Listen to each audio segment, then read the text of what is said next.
Hey, Officer Kennison, East Wenatchee PD. Yes, sir.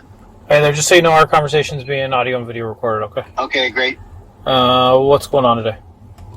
Well, I told her I'd stop. I'm over here at the Sportsman's Warehouse. I told her I'd stop petitioning here until the police showed up. I wanted to see, she said I can be here mall walk and stuff, but I can't get signatures on petitions. So I wanted to see what the police had to say about that. So I already talked with the GM here. We are not going to get involved in this at all. You're not going to get involved in it? Nope. Nope. Well, that's probably a good idea. So, just because obviously Do you guys have a written policy on this? Written policy within our lexical policy, I don't believe so. We do have a directive, though, which basically is some form of policy. To get that, you guys use Lexipol. Yep. I'll be honest with you. I came over here specifically because I've had problems with the East Wenatchee Police Department in years past. It's kind of funny because at one point I got where an officer researched a little bit and said he shouldn't have written trespass to somebody. Yep. And then they went backwards on me here. So I drove over here just to see what was going on here and see if you guys had a pattern or practice of removing people. Gotcha. Yeah. So, what I can explain without going to like every little detail, right? Because some stuff, we learn as we go along too, right?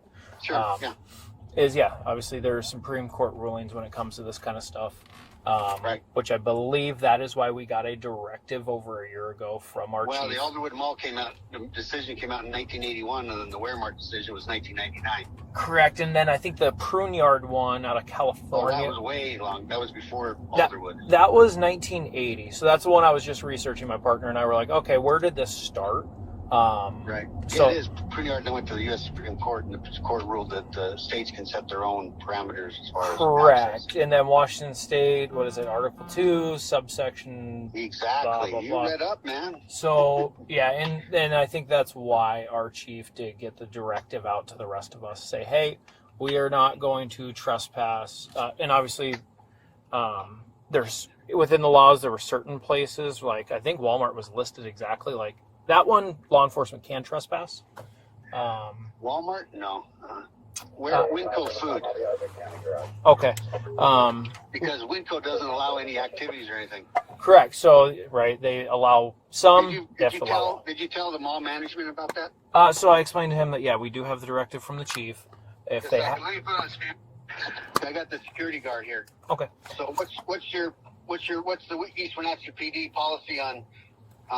with me getting signatures here? So, like I said, I don't have a direct policy within Lexipol. We do have a directive from the chief that we are not going to trespass or arrest signature gatherers on private property because, again, there's Supreme Court rulings regarding this, and